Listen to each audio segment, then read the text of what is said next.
गुरु प्यारी साध संगत जी, राधा स्वामी जी।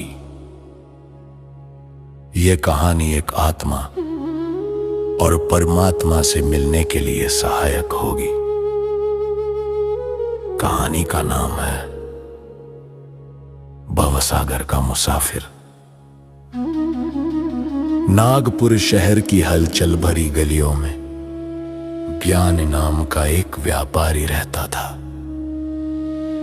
लोग उसे उसकी बुद्धिमत्ता और व्यापारिक कुशलता के कारण जानते थे।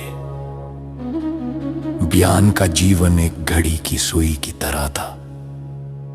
सुबह से रात तक केवल पैसा, मुनाफा और परिवार। उसकी एक सुंदर पत्नी, एक होनहार बेटे और 3 लाडलिया बेटियां थी। ज्ञान का मानना था कि वो जो कुछ भी कर रहा है अपने परिवार के सुख के लिए कर रहा है। उसका आलीशान घर शहर के सबसे धनी इलाकों में था। वो अक्सर कहता, रिश्ते और पैसा ही दुनिया की सबसे बड़ी ताकत है। जब भी कोई उसे सत्संग या सेवा के लिए बुलाता, वो मुस्कुराकर टाल देता।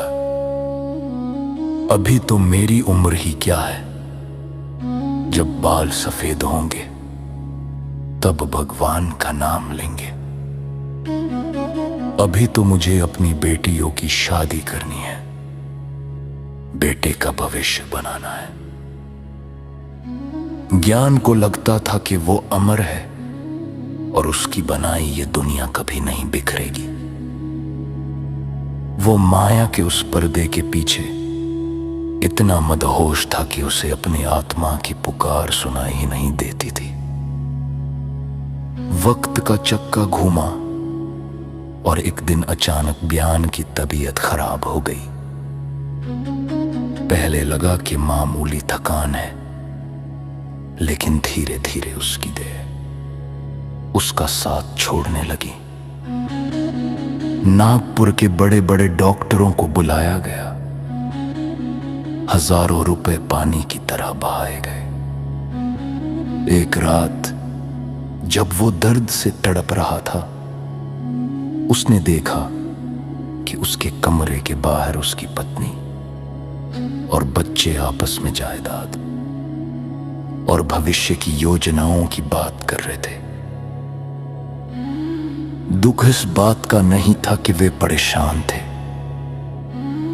दुख इस बात का था कि जिसमें और मेरा के पीछे उसने पूरी जिंदगी लगा दी, उस पीड़ा में कोई उसके साथ खड़ा नहीं हो सकता था। उसे अपने ही लिखे भजन की पंक्तियां याद आने लगी। पत्नी, बेटा बेटी और ना मात पिता ना रिश्तेदारी। उसने महसूस किया कि मौत के करीब पहुंचते ही हर रिश्ता धुंधला पड़ जाता है। जब काल अपनी बाजी मारता है तो इंसान अकेला ही रह जाता है। उस रात उसे पहली बार अपनी कमाई हुई दौलत मिट्टी के समान लगी। जब डॉक्टरों ने हाथ खड़े कर दिए, तब किसी ने उसे पास के एक छोटे से गांव अचनकोठी में रहने वाले रतन वैद के पास जाने की सलाह दी। रतन वैद केवल शरीर के ही नहीं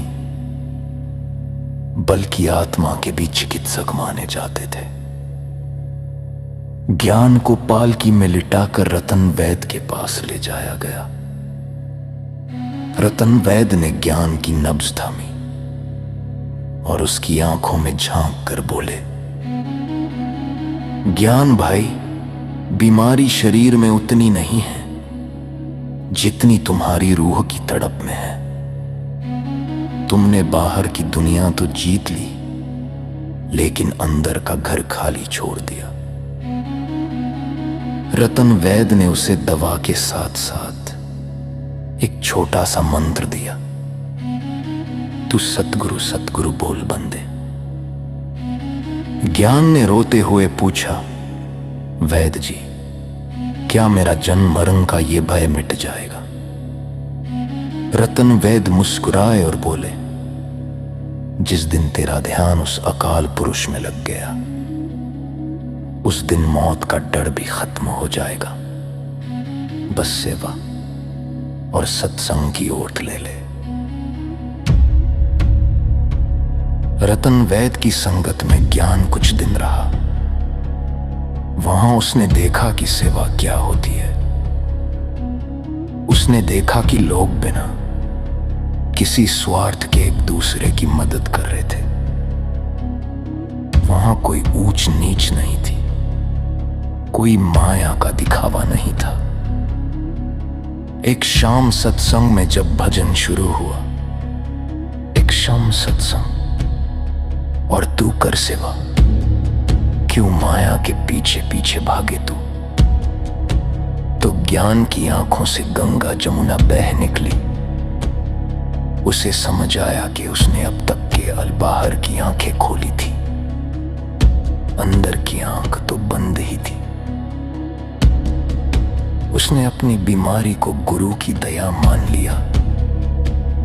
उसने सोचा, अगर मैं बीमार न होता तो शायद कभी सत्य तक नहीं पहुंच पाता। धीरे धीरे उसके शरीर में नाम की औषधि काम करने लगी और वह स्वस्थ होने लगा। लेकिन यह नया ज्ञान था। ऐसी कहानी सुनने के लिए मेरे YouTube चैनल जीवन का सबक को सब्सक्राइब और लाइक जरूर करें।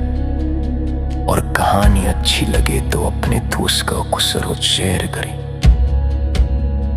मरदा स्वामी जी।